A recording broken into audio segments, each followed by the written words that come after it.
राधे राधे। आज हम सुनेंगे कार्तिक माह अध्याय 1। मैं सिमरू माता शारदा बैठे जी हाँ आए, कार्तिक मास की कथा लिखे कमल हर्षाए।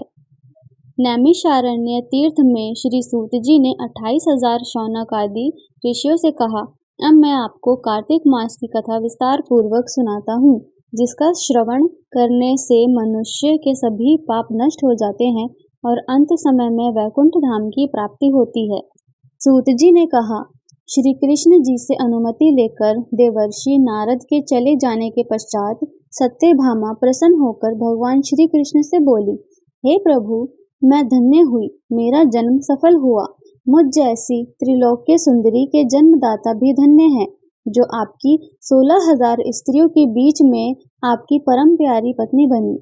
मैंने आपके साथ नारद जी को वह कल्प वृक्ष आदि पुरुष विधि पूर्वक दान में दिया, परंतु वही कल्प वृक्ष मेरे घर में लहराया करता है। यह बात मृत्यु लोक में किसी स्त्री को ज्ञात नहीं है। हे त्रिलोकीनाथ, मैं आपसे कुछ पूछने की इच्छुक हूँ। आप मुझे कृपया कार्तिक महात्म्य की कथा विस्तार पूर्वक सुनाइए, जिसको सुनकर मेरा हित हो और जिसके करने से कल्प पर्यटन भी आप मुझसे विमुख न हो।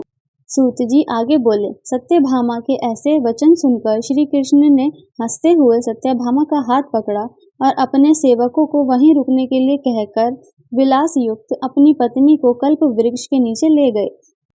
हे प्रिय, 16,000 रानियों में से तुम मुझे प्राणों के समान प्यारी हो।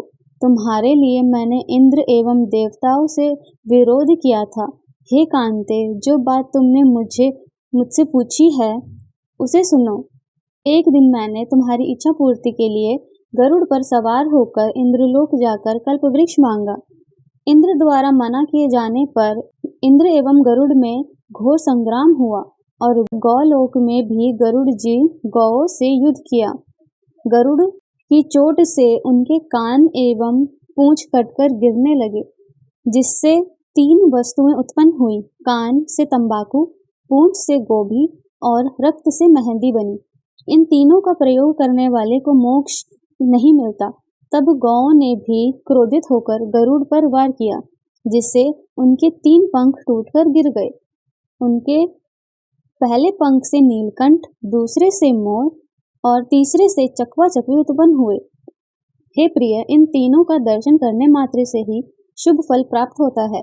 यह सुनकर सत्यभामा ने कहा, हे प्रभु, कृपा मुझे मेरे पूर्व जन्मों के विषय में बताइए कि मैंने पूर्व जन्म में कौन कौन से दान, व्रत व जप नहीं किए हैं। मेरा स्वभाव कैसा था, मेरे जन्मदाता कौन थे और मुझे मृत्यु लोक में जन्म क्यों लेना पड़ा।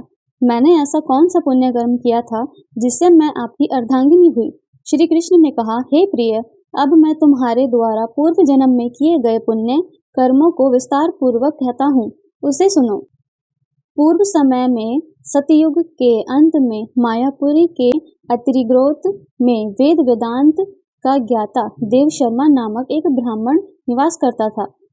वह प्रतिदिन अतिथियों की सेवा, हवन और सूर्य भगवान का पूजन किया करता था। वह सूर्य के समान तेजस्वी था। वृद्धावस्था में उसे गुणवती नामक कन्या की प्राप्ति हुई। वह पुत्रहीन ब्राह्मण ने अपनी कन्या का विवाह अपने ही चंद्र नामक शिष्य के साथ कर दिया। वह चंद्र को अपने पुत्र के समान मानता था और चंद्र भी उन्हें अपने पिता की भांति सम्मान देता था। एक दिन वे दोनों कुश व समिधा लेने के लिए जंगल में गए। जब वे हिमालय की तलहटी में भ्रमण कर रहे थे, तब उन्हें एक राक्षस आता हुआ दिखाई दिया। उस राक्षस को देखकर भय के कारण उनके अंग शिथिल हो गए और वे वहां से भागने में भी असमर्थ हो गए। तब उस काल के समान राक्षस ने उन दोनों को मार डाला। चूंकि वे धर्मात्मा थे, इसलिए मेरे पार्षद उन्हें मेरे वैकुंठ धाम में मेरे पास ले आए। उन दोनों द्वारा आजीवन सूर्य भगवान की पूजा किए जाने के कारण मैं दोनों पर अति प्रसन्न हुआ। गणेश जी, शिव जी, सूर्य व देवी, इन सबकी पूजा करने वाले मनुष्य को स्वर्ग की प्राप्ति होती है। मैं एक होता हुआ भी काल और कर्मों के भेद से 5 प्रकार का होता हूँ। जैसे एक देवदत्त, पिता, भ्राता आदि नामों से पुकारा जाता है।